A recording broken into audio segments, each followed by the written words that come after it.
और मुसलमान, दलित और सवर्ण, राइट और लेफ्ट, भक्त और सेक्युलर, मुंबई इंडियंस और चेन्नई सुपर किंग्स। हमें बहाना चाहिए लड़ने का, और ये हैं चंद बहाने। हमारी दुनिया इन बहानों से भरी हुई है। समाज एक बॉम्ब की तरह दिखता है जो कभी भी फटने के लिए तैयार है। जिम्मेदार सब एक दूसरे को ठहराते हैं। तू आज टेलीविजन पर प्रूव कर दूं के ऊपर पोप का बयान एक ही बार आया है। कब आया है? नवंबर 1998 में। क्या ऐसा हो सकता है कि जिम्मेदारी किसी की ना हो, या ऐसा कहें कि जिम्मेदारी है इंसानी दिमाग की या बायोलॉजिकल इवोल्यूशन की? क्या इंसान अपनी फितरत से बाहर निकल सकता है? ये संगीन सवाल है। इंसानों की इस कहानी को हम साइंटिफिक तरीके से देखेंगे और इन प्रॉब्लम्स को सुलझाने की कोशिश करेंगे, ताकि इन संगीन मसलों को सुलझाने का रास्ता निकाल पाएं।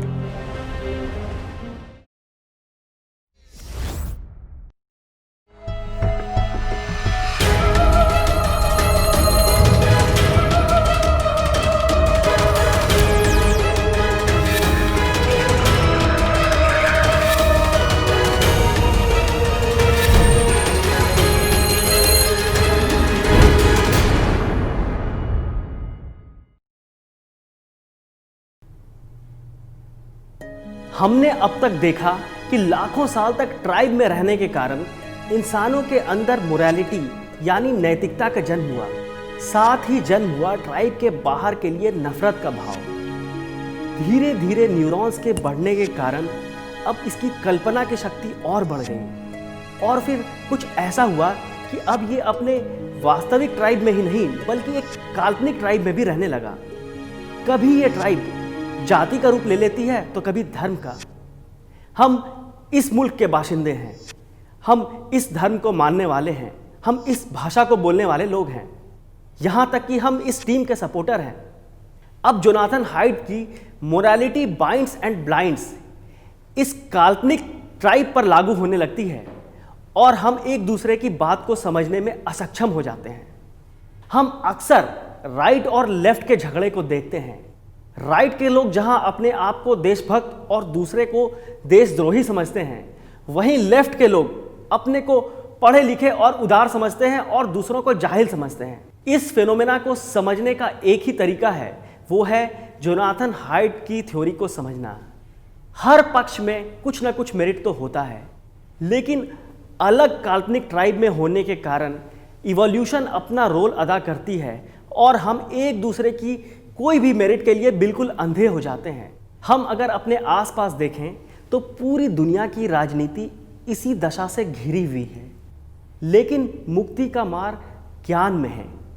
एक बार अगर हम इस बात को समझ जाएं कि अपने ट्राइब के लिए हमारे अंदर एक अंधभक्ति आती ही है, ये बायोलॉजी से आई है, तो हम अपने झगड़ों से बाहर भी निकल जाएंगे। हिंसा मिटाने का पहला कदम है हिंसा के कारण को समझना है। एक बार हम फिर से हिंसा की बायोलॉजी को समझने की कोशिश करते हैं। हमने अब तक देख लिया कि लंबे समय तक ट्राइब में रहने के कारण इंसानों में मोरालिटी यानी नैतिकता का जन्म हुआ, और साथ में जन्म हुआ ट्राइब के बाहर के लिए एक नफरत का भाव। धीरे धीरे दिमाग में न्यूरॉन्स बढ़ने के कारण कल्पना की शक्ति और बढ़ी, और फिर कुछ ऐसा हुआ कि इंसान अब केवल वास्तविक ट्राइब ही नहीं बल्कि एक काल्पनिक ट्राइब के अंदर भी रहने लगा। कभी ये काल्पनिक ट्राइब जाति में बदल जाती, कभी धर्म में। हम इस मुल्क के बाशिंदे हैं, हम इस धर्म को मानने वाले हैं, हम इस भाषा को बोलने वाले हैं, जहां तक कि हम इस टीम के सपोर्टर हैं। इसका राज रिचर्ड डॉकिंस की उसी सेल्फिश जीन में छुपा हुआ है। हमने ये देखा कि ये जो धागे हैं ये अपने आप को जिंदा रखने की कोशिश करते हैं, जिसके लिए ये सर्वाइवल मशीन बनाते हैं। इसको ऐसे भी देखा जा सकता है कि ये जो धागे यानी जीन हैं, ये अपना स्ट्रक्चर यानी जो ACTG का सीक्वेंस है उसे वैसे ही स्टेबल रखना चाहते हैं। एक तरह का सीक्वेंस एक तरह का प्रोटीन बनाएंगे, यानी एक तरह के जीन एक तरह के ही अंग बनाएंगे। दूसरे लफ्जों में जो जानवर जितने सिमिलर होंगे उनमें एक जैसे जीन्स उतने ही ज्यादा होंगे और वो एक दूसरे के प्रति हिंसक नहीं होंगे। इसी कारण हम देखते हैं प्रकृति में कोई भी जानवर अपनी ही प्रजाति के जानवरों को बड़े आराम से मारकर नहीं खाता है। उसी तरह जो जानवर एक दूसरे के रिश्तेदार हों, उनमें खून का रिश्ता हो, उनमें एक दूसरे के लिए परोपकार की भावना और ज्यादा होगी। इसी कारण प्रकृति कई जानवरों को झुंड में रखती है। इंसान भी इन्हीं झुंड में रहने वाले जानवरों में से एक है। फिर से हम अपनी कहानी के अंतिम पड़ाव की तरफ बढ़ते हैं और मॉडर्न दुनिया की बनने के प्रोसेस को समझते हैं। यहाँ हम कोट करते हैं यूनिवर्सिटी ऑफ जेरूसलम के मशहूर इतिहासकार युवाल नोआ हरारी को। हरारी अपनी किताब में लिखते हैं कि समय के साथ इंसान का झुंड बढ़ता चला गया और वो अब एक शेयर्ड इमेजिनेशन में रहने लगा, जो कि कुछ उसी तरह की काल्पनिक ट्राइब की चीज़ है जिसे हम देख चुके हैं। अब ये काल्पनिक ट्राइब एक मुल्क, एक कौम का रूप लेने लगी। ऐसा देखा गया है कि कोई भी वास्तविक ट्राइब 100 से 150 तक जाते जाते टूट जाती है, लेकिन शेयर्ड इमेजिनेशन में रहने के कारण अब इस संख्या का कोई लिमिट नहीं रहा। अब लाखों और करोड़ों की संख्या में भी लोग एक ही ट्राइब का हिस्सा हो सकते हैं। कहा जाता है अभी से 1 लाख साल पहले तक कई तरह के इंसान दुनिया में मौजूद थे। जहां यूरोप में रहने वाला निएंडरथाल होमोसेपियंस यानी आज के इंसानों से बड़ा था, वहीं इंडोनेशिया में रहने वाला होमो फ्लोरेंसिस आज के इंसानों से काफी छोटा था। माना जाता है कि 80,000 साल पहले इंडोनेशिया में एक ज्वालामुखी विस्फोट हुआ, जिसके कारण क्लाइमेट इस कदर बदला कि 2 किस्म होमोसेपियंस और निएंडरथाल को छोड़ बाकी सारी किस्म के इंसान मारे गए। लगभग 60,000 साल पहले अफ्रीका के वातावरण में भीषण बदलाव के कारण कुछ होमोसेपियंस का एक झुंड अफ्रीका के बाहर निकला और पीढ़ी दर पीढ़ी वो एशिया, यूरोप और अमेरिका में फैल गया।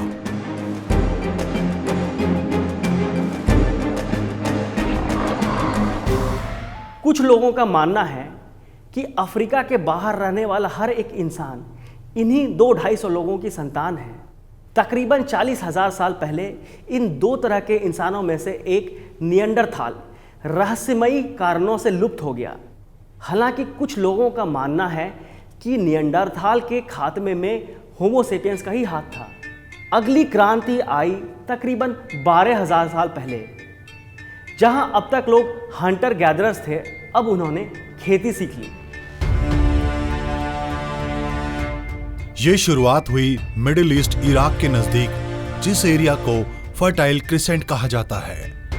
धीरे धीरे एग्रीकल्चर यानी खेती पूरी दुनिया में फैलने लगी। इसके कारण ऐसा हुआ कि जहां पहले जमीन का एक टुकड़ा चंद हंटर गैदरर्स को सपोर्ट कर पाता था, अब उसी टुकड़े पर हजारों लोग गुजारा कर सकते थे। अब नए गांव और शहर बसने लगे। मॉडर्न इंसान तो काफी पहले बन चुके थे, लेकिन कभी इतने लोग इकट्ठा नहीं रह पाए। अब बड़ी संख्या में जब लोग इकट्ठा रहने लगे, तब हरारी के शेयर्ड इमेजिनेशन ने अपना असर दिखाया और अब लोग इकट्ठा एक आइडिया के तले एक जाइंट मशीन की तरह काम करने लगे। इसके अंजाम से अब शहर, राज्य और साम्राज्य में बदलने लगे। Persian empire, Greek empire, Maurya empire, Roman empire और बाद में ब्रिटिश एम्पायर। इस दौरान दुनिया की कॉम्प्लेक्सिटी बढ़ती गई और बढ़ती गई होमोसेपियंस यानी इंसानों की संख्या।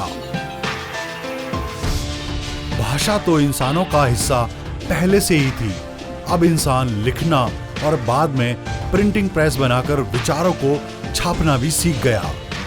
आइडिया के ऐसे प्रचार ने 17वीं शताब्दी में साइंटिफिक रेवोल्यूशन को जन्म दिया। जिसमें प्रमुख थे न्यूटन के कानून।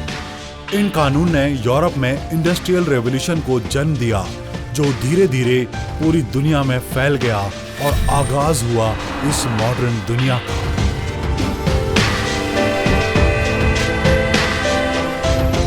इसको देखने का एक और ढंग है। ये एक तरह से इंफॉर्मेशन के फैलने की कहानी भी है। शुरुआत में इंफॉर्मेशन डीएनए के जरिए प्रकृति में फैल रही थी। अब ये एक बड़ा ही स्लो प्रोसेस था। भाषा के मिलने के बाद अब इंफॉर्मेशन शब्दों और वाक्यों से फैलने लगा। लिखने के बाद ये और तेजी से फैलने लगा। लेकिन इंटरनेट के आने के बाद ये किसी भी जमाने के मुकाबले और भी तेजी से फैल रहा है। दुनिया के कॉम्प्लेक्सिटी के फैलने का जो दर है वो इंफॉर्मेशन के फैलने के दर पर ही निर्भर है। तो चूंकि आज इंफॉर्मेशन का फैलने का दर किसी भी समय से ज्यादा है, आने वाला समय बहुत तेजी से बदलने वाला है। दूसरे शब्दों में हम एक नॉलेज इकोनॉमी की तरफ बढ़ रहे हैं और भविष्य में जाने के लिए हमारे हाथ में बस एक ही हथियार होना चाहिए और वो है ज्ञान। इस सीरीज में हमने एक बहुत बड़ी यात्रा को तय किया है।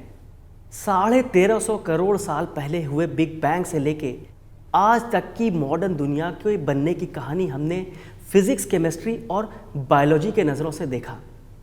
साथ में हमने उन महान वैज्ञानिकों की कहानी देखी जिन्होंने इसको समझने में हमारी मदद की। यही इंसानी इतिहास के असली नायक हैं। इस पूरे प्रयास का मकसद ये था कि हमें साइंस और साइंटिफिक अप्रोच के लिए एक कॉन्फिडेंस आए। इस यात्रा की मंजिल शायद यही है कि हम डार्विनियन इवोल्यूशन के जरिए इंसान के सही नेचर को समझें। हमने देखा कि ट्राइबल नेचर इंसानी दिमाग का हिस्सा है और हम चाह के भी इससे निजात नहीं पा सकते। लेकिन हम ऐसा समाज बना सकते हैं जहां पर इसका असर कम हो। ट्राइबल सोसाइटी की एक प्रॉपर्टी है, वो ये कि ये हायरार्किकल होती है। इसमें कोई ऊपर होता है, फिर नीचे कुछ लोग और नीचे और फिर कुछ लोग और नीचे। ये हम चिंपैंजी और दूसरे जानवरों के समाज में देख सकते हैं। हम एक ऐसा समाज बनाना चाहते हैं जहां कोई हायरार्की नहीं हो, हर इंसान एक दूसरे के बराबर हो। वेस्ट के कुछ देशों ने तकरीबन ऐसा समाज बना लिया है, मतलब ऐसा करना मुमकिन है। ट्राइबल नेचर का दूसरा नतीजा ये है कि हम चाहकर भी अपनी इस काल्पनिक ट्राइब से बाहर नहीं आ सकते हैं। अपने विपरीत विचारधारा के लोगों की बात समझने में हमें हमेशा ही कठिनाई होगी। Morality binds and blinds. लेकिन इस बात का एहसास हमें और उदार बना सकता है और हम दूसरे की ओर जाने का पहला कदम रख सकते हैं। ट्राइबल नेचर से जीतने का दूसरा तरीका ये है कि हम अपनी ट्राइब का दायरा बढ़ाते जाएं। हमने देखा है ऐसा हो सकता है। इंसान ही क्या, हम जानवरों को भी अपने परिवार का हिस्सा देख सकते हैं। थ्योरी ऑफ इवोल्यूशन यही बताती है और हिंदुस्तानी दर्शन में भी वासुदेव कुटुंबकम कहा गया है।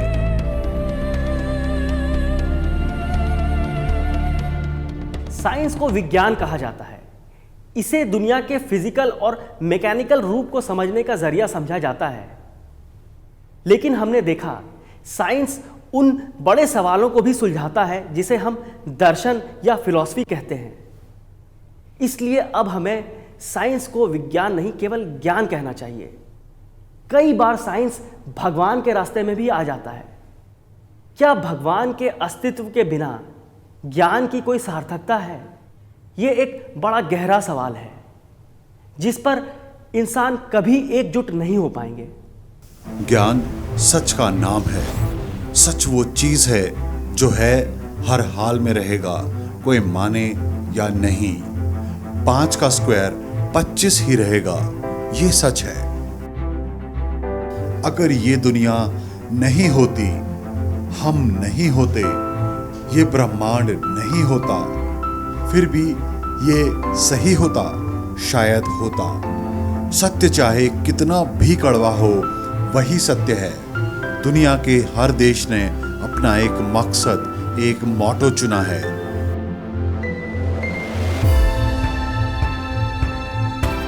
और हमने चुना है सत्यमेव जयते। हमने सच को साक्षी मानकर इस देश की नींव रखी है।